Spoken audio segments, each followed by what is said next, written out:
Anthony Davis getting warmed up since he's been back from injury, giving you 17 points per game along with 6 and 3 assists. You're ready to do some work at 8:30 tonight against the Sixers on ABC. And by the way, he was named the starter for the Western Conference. The captain, of course, is his teammate LeBron James, joined by the Beard, Luka the Don, and Mr. Kawhi Leonard for the starters in the Western Conference for the All-Star game.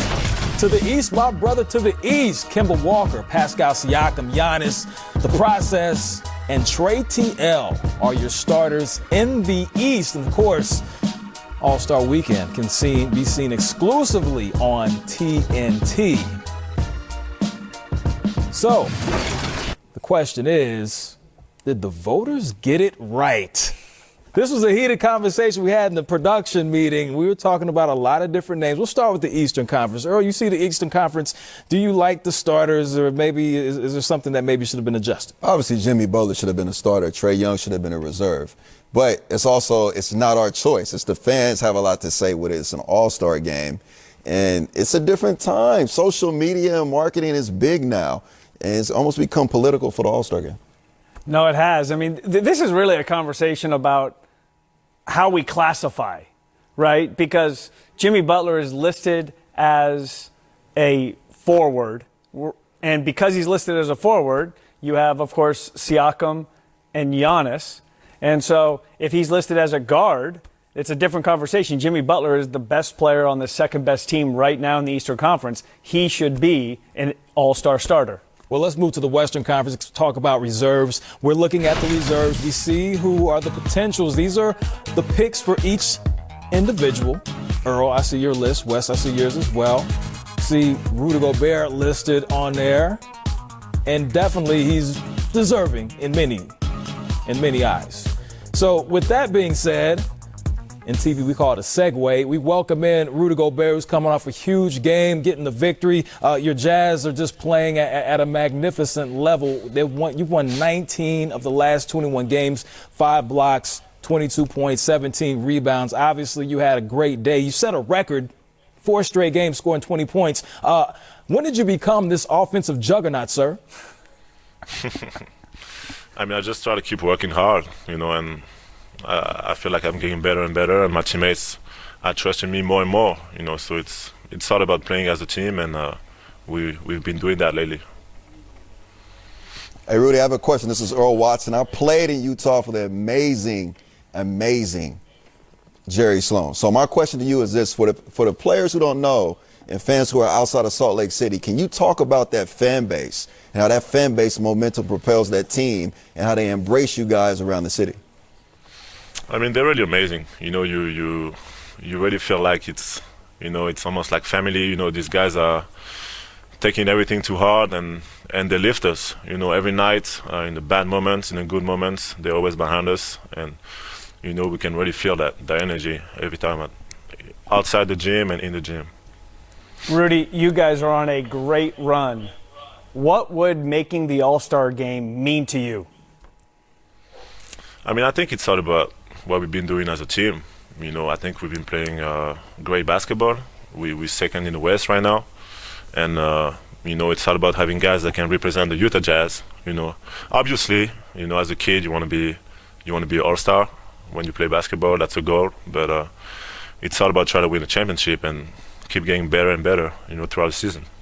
Obviously, you guys are trying to win the championship, one of the best in the West, sitting in the number 2 spot right now. But people don't seem to talk about the Utah Jazz. Go ahead and let everybody know, why do they sleep on the team out in Utah? How come you guys don't get more love nationally?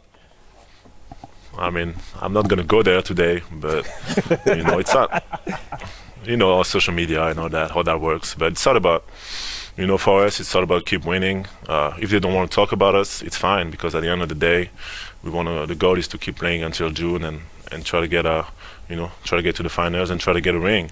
And we know it's not easy. And, some people might want to see some other teams that may be, more exciting to watch, more basketball. But at the end of the day, it's basketball. We just try to go out there and get some wins. Well, I'll just say this. You are extremely marketable. We have your record right here because you're consistently breaking records, and this is a great way to market yourself. Great music played by the Jazz out there. 4 straight games scoring 20 points. Hopefully you'll get that good call. We'll see you as a Western Conference All-Star later on this week, and we'll see you on Center Court on NBA TV. Thanks for joining us. Thanks, guys. Indeed, that's awesome right there. And by the way, this is some good listening right here. The 2-time Defensive Player of the Year. Thank you, Utah, for sending out this quality music for us to listen to. But obviously, Utah's playing great basketball, and he kind of touched on it. A lot of it people don't talk about Utah enough. They get hidden because we talk about the Lakers all the time. But truly, this is a special team right now playing a great brand of basketball. Obviously, you're familiar with Utah. You know the style of basketball, the tradition that's out there. How big would it be for this Utah team to actually get to that situation to be able to win a championship? Not even that, just get into the Western Conference Finals, because you have to do it in stages. The championship is such a big task. I believe just getting to the Western Conference Finals is big for their young Donovan Mitchell. Jordan Clarkson was a great trade under the radar because it brings scoring off of the bench. And you say, what type of scoring? He's not just a potential catch-and-shoot player who can catch fire. He can play off the bounce. He can play off the dribble. He can get a bucket without having plays called for him, which is monumental during the playoffs. Obviously monumental. I like what you brought up right there, especially him coming over in that trade. They've only lost 1 game since he's been in the lineup, so he's clearly been a great addition. But then you have Mike Conley, who was brought over in the offseason and was supposed to be a key contributor this season. He goes out with injury.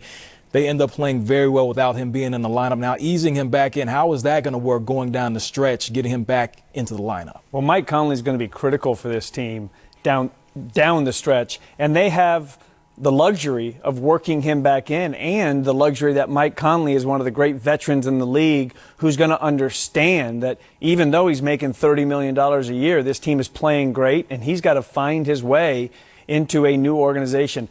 This Jazz team is a model franchise in the NBA. They have Dennis Lindsey, Justin Zanuck there in the front office who've done a fantastic job. They have a great coach in Quinn Snyder. They've improved organically through the draft, through trade, through free agent signings. It would be great for the NBA for this model to have success deep in the playoffs, because that's what everybody's trying to do. Is if you're not a destination market, how do you compete in this league? The Utah Jazz are showing us how to do that. I mean, is this sustainable? Is this wave of confidence that they're riding? Can they actually ride this and continue to be one of the top 2 seeds in the West for the remainder of the season? It's definitely sustainable because they have high character. As you watch these teams close out before All-Star break, you're going to see teams who are going to eventually fall out, lose games they're not supposed to lose, teams who are not in a playoff race shut it down, planning vacations. And the teams with high character, they take care of business. They understand we are on one mission only as a team, as an organization, is to win as many games as possible, position ourselves for the postseason, and do something special. Something special indeed. That's what they've been doing. That's why they've won 19 of the last 21. Utah getting it done, and the West Coast sitting in the number 2 seed. Well, you know who's sitting in the number 1 seed. That is the LeBron James-led Los Angeles Lakers. Had himself a triple-double against the Brooklyn Nets. What will he do tonight? Will he make history? Chances say yes. 8:30 on ABC. The Utah Jazz now have won 19 of 21, get the victory at home over Dallas. We saw at the end of the game the biggest plays were made by Rudy Gobert on the defensive end. Saw O'Neal knock down the big 3 to make sure they sealed the deal in Utah. Hey, Utah might actually be a legit contender. We saw the role that they got on when Mike Conley went out. They adjust their starting lineup. They put the Aussie in the starting lineup, who kind of served as the facilitator. But I guess the question is, Earl, can Utah be considered a true contender in the Western Conference? It's interesting when you talk about the West. Everyone talks about the Lakers and the Clippers and the Rockets. It's the favorite, trio to talk about. But as a former Utah Jazz member, you're excited to see that because that's everything Coach Sloan built over time. You're excited to see the fan base jumping. You're excited to see them winning games and moving up and positioning themselves to mess up the playoffs Western Conference. I'm not saying they can win the West, but they can knock out a team that's not playing the correct way any given time, because that home court advantage is for real.